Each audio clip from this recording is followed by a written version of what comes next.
É surpreendente o que nós temos aprendido nas lições anteriores sobre este homem chamado Paulo, anteriormente chamado de Saulo.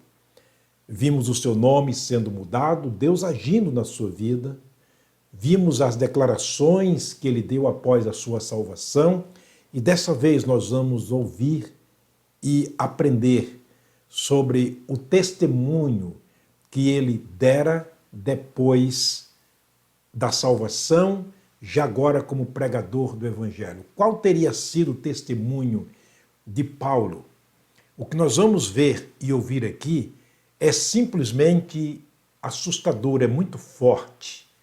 Mas gostaria que você anotasse os textos e pudesse fazer uma comparação com a vida anterior deste homem e agora a vida atual dele como uma pessoa salva, pregador do Evangelho. Deus é assim. Deus não precisa mandar um anjo aqui. Deus não precisa mandar aqui mais o seu próprio filho, porque ele já o mandou. Ele hoje usa simplesmente pessoas assim. Pessoas pecadoras, pessoas que cometeram pecados na vida, pessoas que foram desobedientes, como o caso de Paulo, mas pessoas que passaram por uma transformação para testemunhar do seu poder. A glória de Deus está aí, em que nós pecadores, anteriormente perdidos, agora achados e salvos, testemunhamos do poder dele na nossa vida. Isso é impactante. Portanto, Deus usa agora Paulo, apóstolo, para testemunhar algo muito profundo. Vamos ver e ouvir o que Paulo disse no seu testemunho quando ele estava pregando agora o Evangelho, inclusive para aqueles a quem ele perseguiu. Vamos lá então. Está escrito no livro de Atos, capítulo 22, eu vou ler o verso 4, verso 5 e o versículo, Atos 22, verso 4, 5 e 20. No seu testemunho ele dizia o seguinte: persegui este caminho, ele mesmo falando, persegui este caminho até a morte, prendendo e pondo em prisões, tanto homens como mulheres, como também o sumo sacerdote me é testemunha e todo o conselho dos anciãos. E recebendo destes cartas para os irmãos, fui a Damasco, para trazer maniatados para Jerusalém aqueles que ali encontrassem, a fim de que fossem castigados. Ele está declarando o que ele fazia no passado. E quando o sangue de Estevão, tua testemunha, se derramava, também eu, disse ele, também eu estava presente e consentia, concordava na sua morte e guardava as capas daqueles que o matavam. Esse é um testemunho muito forte. É diferente de alguns testemunhos que temos visto de algumas pessoas que se dizem cristão, como se nunca tivessem sido pecadoras. Não, Paulo dizia, eu sou o pior dos pecadores, porque eu persegui esse caminho.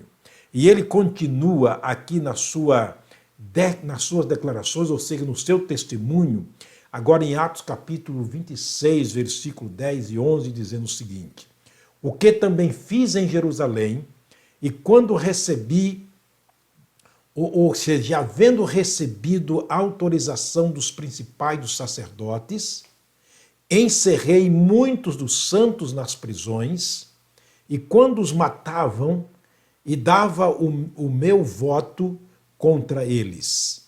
E quando os matava, eu dava o meu voto contra aqueles que eram mortos, a favor daqueles que os matavam. E castigando-os muitas vezes por todas as sinagogas e obrigando a blasfemar. E enfurecido demasiadamente contra eles, até nas cidades estranhas, os persegui. Muito forte o testemunho de Paulo. Ele disse, naquele tempo, cego pelo pecado, enfurecido pelo desejo de vingança, de matar, de prender, eu persegui até mesmo nas cidades estranhas. Para Paulo, Saulo não havia fronteiras.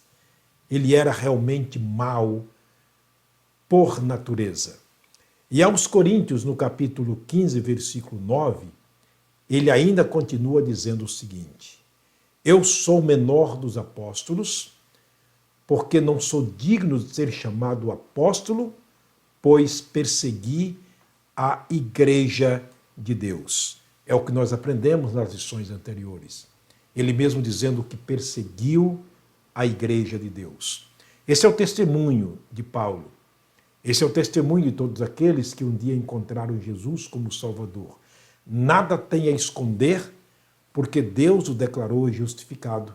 Deus o declarou inocente diante dele por causa de uma aceitação de coração ao Filho de Deus, aquele que limpa todos os nossos pecados e nos purifica de toda a injustiça.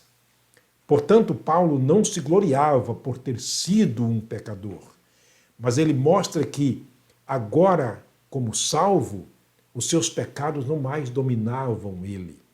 Ele mostrava isso para dizer ao povo, se Cristo e Deus fez isso comigo, ele pode fazer também com todos. Mas ele disse, eu fiz isto na ignorância. O maior de todos os pecados, incredulidade. Ele disse, eu fiz isso na ignorância e na incredulidade. Não há pecado que Deus não possa perdoar. Mas quando a incredulidade predomina o nosso coração, não há remédio. É o que disse Jesus, que morreríamos nos nossos pecados caso não nos convertêssemos a Ele. Que Deus continue te abençoando a você e a sua família, que essa palavra possa falar muito e profundamente ao seu coração, e que possamos seguirmos o exemplo de Paulo, muito embora não tendo sido pecador com as marcas de pecado que ele cometeu, mas somos, de igual modo, pecadores diante de Deus. Para Deus não há pecado grande ou pequeno, todo pecado é pecado, e Deus não leva em conta os tempos da ignorância, mas anuncia agora a todo homem, em todo lugar, que se arrependa. E ele disse, o próprio Jesus Cristo disse em Lucas capítulo 13, versículo 3, se não vos arrependerdes, todos de igual modo perecereis. Vamos orar mais uma vez. Pai querido, obrigado pela graça e pelas misericórdias do Senhor, a causa de não termos sido consumidos. Obrigado, Deus, por termos sido achados, resgatados, restaurados e trazido para os braços do Senhor através da palavra pregada por meio da nossa fé no sacrifício de Cristo. Eu quero orar pelas pessoas que estão me assistindo, inclusive neste momento, que sejam alcançadas pela graça, pelas misericórdias, e que também, ó Deus, os seus corações sejam abertos, suas mentes sejam livres para compreenderem a Tua palavra. Nós oramos agradecidos por tudo no precioso nome de nosso amado e Salvador Jesus Cristo. Amém. Deus abençoe a você e a sua família. Obrigado por me assistir mais uma vez. Um forte abraço. Até a próxima mensagem, se o Pai do céu nos permitir.